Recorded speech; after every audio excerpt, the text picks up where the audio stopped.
வணக்கம் நேர்களே. குழந்தைங்களுக்கு ஆதரவா இருங்க அப்படின்னு சொல்லி பல தடவை நான் வந்து ப்ரோக்ராம்ல சொல்லியிருப்பேன். ஆதரவா இருக்கிறதுனா என்ன அப்படின்றது நம்மளுக்கு ஒரு சில சமயம் தெரியறதில்ல. நம்மலாம் வந்து ரொம்ப லிமிட்டடான டாய்ஸோ பொருளோட வளர்ந்ததுனால இந்த ஜென்ரேஷனே நம்ம என்ன நினைச்சுக்கிறோம் அப்படின்னா, பொருள் அளவுல குழந்தைங்களுக்கு திங்ஸ் கொடுத்துட்டோம் அப்படின்னா அதுதான் ஆதரவு அப்படின்னு நம்ம நினைச்சுக்கிறோம். அன்ஃபார்ச்சுனேட்டா ஆதரவு அப்படிங்கிறது அது கிடையாது. குழந்தைங்களுக்கு வந்து மெட்டீரியல் திங்ஸ் நம்ம வாங்கி கொடுக்கக்கூடிய பொருள் வந்து என்னைக்குமே புரியாது. ஸோ அதனால நம்ம ஃபர்ஸ்ட் புரிஞ்சுக்க வேண்டியது, how can we be supportive, குழந்தைக்கு ஆதரவா நம்ம எப்படி இருக்கலாம் அப்படிங்கிறது. ஃபர்ஸ்ட் எப்பவுமே ரொம்ப ஈஸியா நம்ம வந்து சப்போர்ட் காட்டணும் அப்படின்றது பாராட்டல் மூலமா. உங்க குழந்தையே வந்து ஒரு விஷயத்த செய்யறாங்க, இல்ல அவங்க வந்து ஒரு முயற்சியை எடுக்கிறாங்க அப்படின்னா நம்ம வந்து அந்த முயற்சியை வந்து பார்த்து நோட் பண்ணி அதை வந்து நம்ம அவங்களுக்கு பாசிட்டிவான வார்த்தைகள்ல சொல்றது தான் முதல் தடவை நம்ம ஆதரவு காட்டுறோம். ஸோ ஃபார் எக்ஸாம்பிள், ஒரு குழந்தைய ஹேண்ட் ரைட்டிங் வந்து ரொம்ப நீட்டா வரலனா கூட அந்த ஏ கரெக்டா ஃபார்ம் பண்ணியிருக்காங்க அப்படின்னா, கண்ணு ரொம்ப அழகா நீங்க முயற்சி பண்ணியிருக்கீங்க, நான் ரொம்ப பெருமைப்படுறேன் அப்படின்றது உங்க ஃபீலிங்ஸ் மேல சொல்லுங்க. நீங்க உடனே அது நீட்டா இருக்கு, குட்டா இருக்கு, நீ குட் பாய் அப்படின்னா அந்த குழந்தைக்கு வந்து ஓ நான் எழுதுனாதான் குட் பாய் அப்படிங்கிற மாதிரி நம்ம வந்து அவங்களோட சுயமதிப்பு வந்து குறைக்க ஆரம்பிச்சிருவோம். ஏன்னா நெக்ஸ்ட் டைம் சரியா எழுதலைன்னா அம்மாவுக்கு வந்து நம்ம குட் கிடையாது அப்படிங்கிற மாதிரி ஆயிடும்.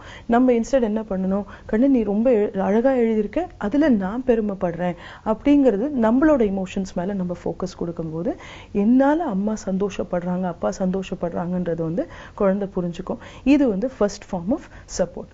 ரெண்டாவது விஷயம், உங்க குழந்தை வந்து ஒரு பாசிட்டிவான ஒரு பிஹேவியர் காட்டுறாங்க, யார்கிட்டயா வந்து கோஆபரேட் பண்றாங்க, இல்ல ரொம்ப கைண்டா இருக்காங்க, அவங்க கிட்ட வந்து ரொம்ப ஹெல்ப்ஃபுல்லா இருக்காங்க அப்படின்னா அந்த மாதிரி விஷயங்களை கூட நீங்க மத்தவங்க முன்னால சொல்றது, அவன் ரொம்ப ஹெல்ப்ஃபுல்லான டைப்புங்க, யாரா வந்து பேக் கஷ்டப்பட்டு தூக்குனா கூட என் பையன் முதல்ல போய் அவங்களுக்கு ஹெல்ப் பண்ணி கொடுப்பான், என்ன கூட கிச்சன்ல வந்து நிறைய விஷயங்கள்ல வந்து சப்போர்ட் பண்றான் அப்படின்ற மாதிரி நீங்க சொல்லும் போது குழந்தைக்கு இதுல ரெண்டு வகையான ஒரு பெனிஃபிட் இருக்கும். ஃபர்ஸ்ட், அம்மா அப்பா நம்ம செய்யக்கூடிய ஒவ்வொரு நல்லதையும் வந்து நோட் பண்றாங்க அப்படிங்கிறது அவங்களுக்கு ஒரு நம்பிக்கை வரும். பட் மோஸ்ட் இம்பார்ட்டன்ட், இது வந்து அந்த பாசிட்டிவான பிஹேவியரை வந்து வளர்த்துறதுக்கு அவங்களுக்கு ஒரு ரொம்ப நல்ல பேஸா செட் ஆகும். ஏன்னா நிறைய டைம்ஸ் வந்து பெற்றோர்களா நம்ம பண்ற மிஸ்டேக் என்ன அப்படின்னா, பண்ணக்கூடிய தப்பை வந்து நம்ம பெருசுபடுத்திடுறோமே வெளியே, பண்ணக்கூடிய நல்ல விஷயங்களை வந்து நம்ம பாராட்டுறது குறைவு. ஸோ அதனால அந்த வகையில நீங்க வந்து டெவலப்மெண்ட் கொடுக்கலாம். ஸோ தட் இஸ் செகண்ட், வந்து அவங்க செய்யக்கூடிய பாசிட்டிவான ஆக்ஷன்ஸை வந்து நீங்க சரியானபடி டெவலப் பண்ணலாம். மூணாவது விஷயம் என்ன அப்படின்னா, அந்த அப்ரிசியேஷன் வந்து நீங்க கொடுக்கும்போது அவங்களோட ஆக்ஷனுக்கும் கொடுங்க, அவங்க எப்படி இருக்காங்களோ அதுக்கும் கொடுங்க. கண்ணு நீ ரொம்ப அழகா இருக்க அப்படின்னு சொல்றது ஒண்ணு, அதே சமயத்துல நீ ரொம்ப அழகா எழுதியிருக்கேன்னு சொல்றது ஒண்ணு, இன்னொன்னு நீ என் லைஃப்ல வந்ததுக்கு அப்புறம் நான் ரொம்ப சந்தோஷமா இருக்கேன் அப்படின்னு சொல்றது. இந்த மூணு வகையான அப்ரிசியேஷனுமே தேவை. ஏன் அப்படின்னா, ஒரு இதுல வந்து அந்த குழந்தையை வந்து நீங்க பாராட்டுறீங்க, ரெண்டாவது அவங்க செய்யக்கூடிய செயல்களை நீங்க பாராட்டுறீங்க, மூணாவது அவங்க உங்க லைஃப்ல இம்பார்ட்டன்ட் பார்ட் அப்படிங்கறத வந்து செக்யூரிட்டி மூலமா செட் பண்ணி கொடுக்குறீங்க. இந்த மூணுமே வந்து அந்த குழந்தைக்கு வந்து ரொம்ப ரொம்ப பாசிட்டிவான ஒரு செல்ஃப் இமேஜும் கொடுக்கும், அவங்களுக்கு வந்து சுயமதிப்பையும் வந்து ரொம்ப ஏத்தி விடும். நெக்ஸ்ட் வந்து வீட்டுல இருந்து சின்ன சின்ன முடிவுகள் நம்ம எடுக்கிறோம். இப்போ ஒரு ஹாலிடேக்கே நம்ம இங்க போகணும், இல்ல யாரையா மீட் பண்ண போறோம் அப்படின்னா எத்தனை மணி நேரம் அங்க இருக்கணும், இந்த மாதிரி சின்ன சின்ன முடிவுகள் நம்ம எப்பவுமே எடுக்கிறது உண்டு. அந்த மாதிரி முடிவுகள்ல உங்க குழந்தை வந்து புரிஞ்சுக்கக்கூடிய சிச்சுவேஷன்ஸை வந்து குழந்தையே வந்து டிசிஷன் எடுக்க விடுங்க. இது வந்து ஒரு சில சமயம் நான் பெற்றோர்கள்ட்ட சொல்றது என்ன அப்படின்னா, ஒரு 8 இயர்ஸ்க்கு மேலேயே வந்து நீங்க ஆன்லைன் போயிட்டு இப்போ ஹாலிடேஸ்க்கே ஏதோ ஒரு ஊருக்கு போகணும் அப்படின்னு நீங்க ஆசைப்படுறீங்க. முதல்ல எல்லாம் ஊருக்கு போகணும் அப்படின்னா அம்மா வீட்டுக்கு போறதோ இல்ல தெரிஞ்சவங்க வந்து ஒரு ரிலேட்டிவ்ஸ் வீட்டுக்கு போறதோ தான் வந்து ஹாலிடேஸ் அப்படின்னு இருந்தது. இப்ப நம்மளே வந்து என்ன பண்றோம் அப்படின்னா, ஆன்லைன்ல போய் ஏதாவது பேக்கேஜ் டீல் இருக்கா, ஏதாவது வந்து நம்ம பிடிச்ச இடத்துக்கு போக முடியுமா அப்படின்றத பாக்குறோம். ஸோ அந்த மாதிரி சிச்சுவேஷன்ஸ் இருக்கும்போது உங்க குழந்தையவே வந்து சூஸ் பண்ணவும் விடுங்க.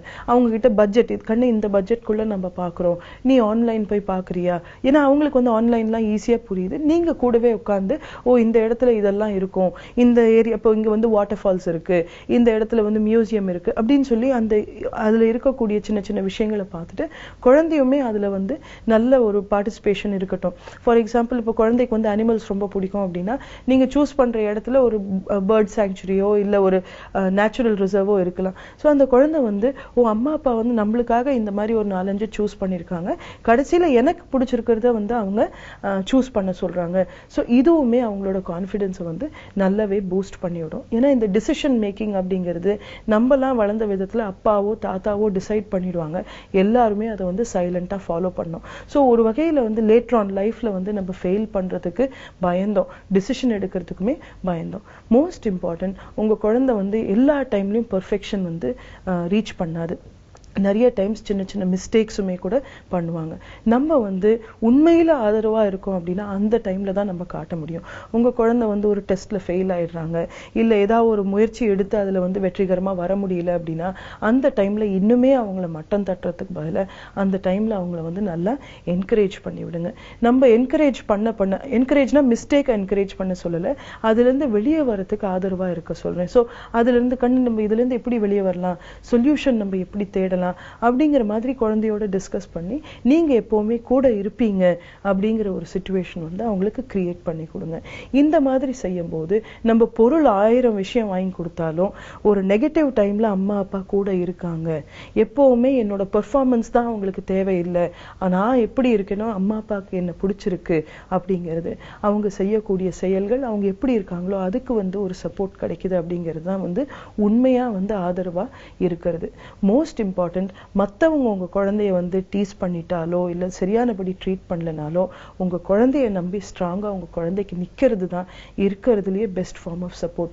ஏன்னா ஒரு நெகட்டிவ் நடக்கும்போது நம்மளும் வந்து பார் நீ என் குழந்தையா இருக்கிறதுக்கு நான் கேவலப்படுறேன் அப்படின்ற மாதிரி நீங்க சொல்லிட்டீங்க அப்படின்னா அந்த குழந்தைக்கு வந்து அந்த டைம்ல போகிறதுக்கு யாருமே இருக்க மாட்டாங்க. ஸோ மோஸ்ட் இம்பார்ட்டன்ட், நம்ம ஆதரவா இருக்கும்போது நெகட்டிவ் டைம்ஸ்லயும் சரி பாசிட்டிவ் டைம்ஸ்லயும் சரி குழந்தைக்கு வந்து சப்போர்ட்டிவ் அப்படின்னா நம்ம வந்து குழந்தைய புரிஞ்சுக்கிட்டு அவங்கள வந்து எந்த வகையில வளர்ச்சியை நோக்கி எடுத்துட்டு போகலாம் அப்படிங்கிறது நம்ம எப்பவுமே பார்க்கணும். மீண்டும் நாளைக்கு சந்திக்கலாம்.